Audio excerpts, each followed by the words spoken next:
got a lot of messages in this matter. So क्या आपके साथ भी ऐसा होता है कि आप NCERTs को रीड तो करते हैं बट आफ्टर सम टाइम जब आप क्वेश्चन सॉल्व करते हैं या उन सारी चीज़ों को वापस से देखते हैं तो you have forgotten mostly 80% of the thing that you have studied.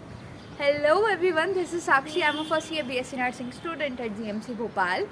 And for getting admission here, I have cleared the pre-nursing selection test examination with the rank of 142 all over the state. So in today's video, I will be sharing a technique or a strategy with you. By using this strategy, आप लोग जो भी चीज़ें पढ़ रहे हैं उन्हें हमेशा याद रख पाएंगे. So now, without any further ado, let's get started. So the first thing that you have to do for this is you should know the thing or the method or the time that you take for reading and understanding the thing. So do you heard about the forgetting curve or spaced repetition? If not, let me give you a brief introduction about it. So at the first time जब आपने किसी भी चीज़ को समझा है, उसे याद किया है, तो आपने अपनी मेमोरी में एक पोजीशन उसकी बना दी है. But with time you will be forgetting all these things that you have studied, and in one day you have forgotten mostly 80% of the things that you have studied.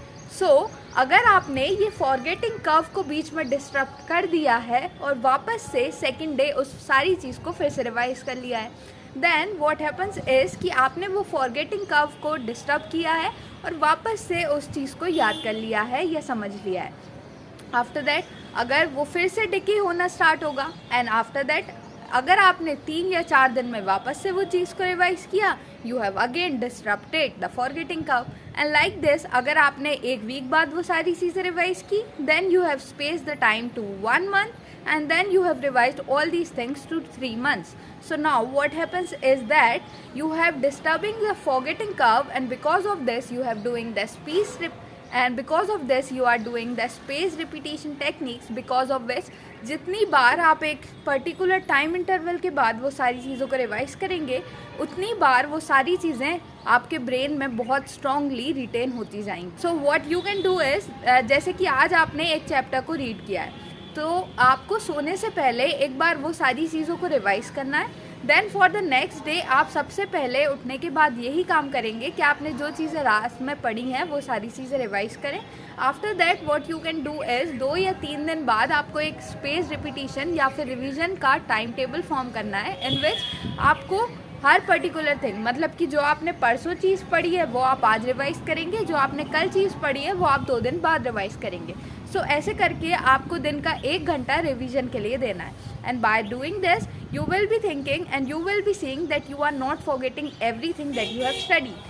So this technique will be very useful and very beneficial for you, and what you have to do is decide the things and decide the time of spaced repetition.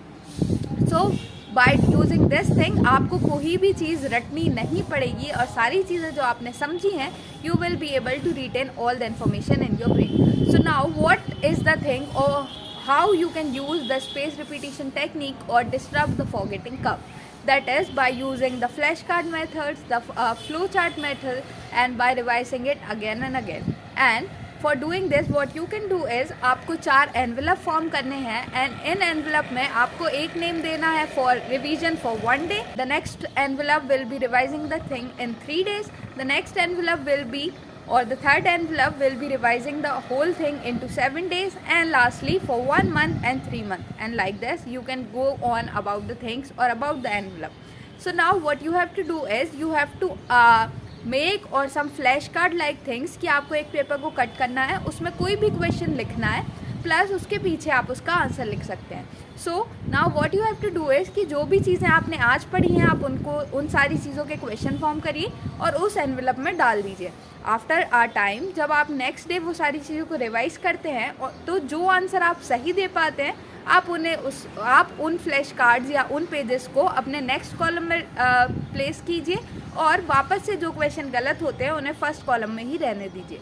So now what you will find is कि next day आपको वापस से वही चीज़ें मिलेगी. जब भी आपकी सारी चीज़ें सही होती हैं तो आप उन क्वेश्चंस को नेक्स्ट एनवेलप में मूव ऑन कर सकते हैं. And when you got the answer wrong about the from the envelope that is from the question that is in the third envelope आप उन चीज़ों को वापस से एक एनवलप पीछे या फ्रॉम द स्टार्टिंग स्टार्ट कर सकते हैं। So what you will find is कि आपकी सारी चीज़ें जो आपको याद हैं या जो आपने समझी है वो एक स्पेस रिपीटिशन के साथ में यूज़ हो रही है, एंड वो स्पेस रिपीटिशन की वजह से आपके ब्रेन की लॉन्ग टर्म मेमोरी में रिटेन हो रही। And because of this you will find that you will be able to answer all the questions or all the questions that will be asked from that particular chapter in your examination. So this is Sakshi, that's all for today, and if you like this video don't forget to hit that subscribe button below and do like this video, share it with your friends too. This is Sakshi, that's all for today, and I will catch you in the next video.